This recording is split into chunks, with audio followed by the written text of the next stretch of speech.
జాతరలో కూడా చూసినాం ఇట్లా జెండాకు ఒక టవల్ను కట్టెకి పెట్టుకొని ఈయన పోతున్నాడు. సో ఈయన అందరూ ఫాలో అవుతారు, వాళ్ళ టీం అందరూ కూడా ఫాలో అవుతారు.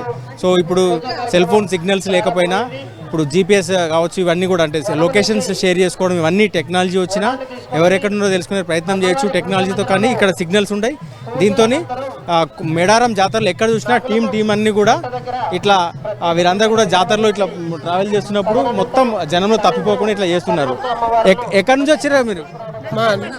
ఏంది జెండా మా వాళ్ళు పాత పద్ధతిలో అందరూ జెండాను చూసుకుంటూ వస్తారు. చూసుకుంటే ఫాలో అవుతాం. మాది వరంగల్. మేము 20 మంది దాకున్నాం. ఎప్పుడు వచ్చారు మీరు? మేము 3 రోజులు అవుతుంది. ఇట్లనే తిరుగుతాను 3 రోజుల కానీ. దర్శనం కాలే, ఇంకా ఇవాళ అవుతాం దర్శనం. ఏమేమి మొక్కులు ఉన్నాయి మొక్కులు ఉన్నాయి. ఎత్తు బంగారాలు అప్పచెప్పాలి అమ్మవారికి. సాయంత్రం వెళ్ళి అప్పచెప్పి జాతర మొత్తం రౌండ్ వేసుకొని జాతరలో ఏమేమి ఉన్నాయో అవన్నీ చూస్తాం మంచిగా. ఎవరు తప్పిపోరు. మా దాంట్లో జెండా చూసుకుంటే ఫాలో అవుతాం అందరం. పోతున్నాం.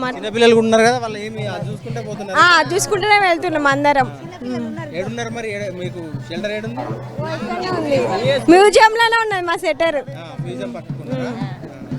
చెప్పమ్మా. మేము వచ్చి 3 రోజులు అవుతుంది. ఎత్తు బంగారాలు, మొక్కులు, ఎంటుకలు ఓటి తీసుకొని ఎత్తు బంగారాలు మోసి తీసుకొని దేవునికి అప్పచెప్పి మళ్ళీ సాయంత్రం వెళ్తాం అందరం.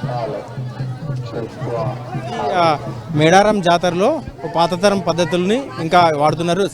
ఇంత సిగ్నల్స్ ఉన్నప్పటికీ సిగ్నల్స్ లేకపోయినప్పటికీ ఈ ఒకటి టవల్ పట్టుకొని పోతూ ఉంటే సో వీళ్ళందరూ ఫాలో అవుతారు.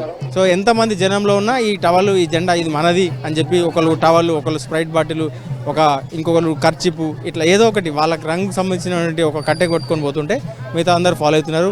గత జాతరలో కూడా చూసినాం, ఇప్పుడు కూడా కొనసాగుతుంది. ఎంత టెక్నాలజీ అప్గ్రేడ్ అయినప్పటికీ కూడా ఈ జనంలో మాత్రం పాత పద్ధతులే ఉపయోగపడుతున్నట్టు కూడా ఇది కనిపిస్తూ ఉంది.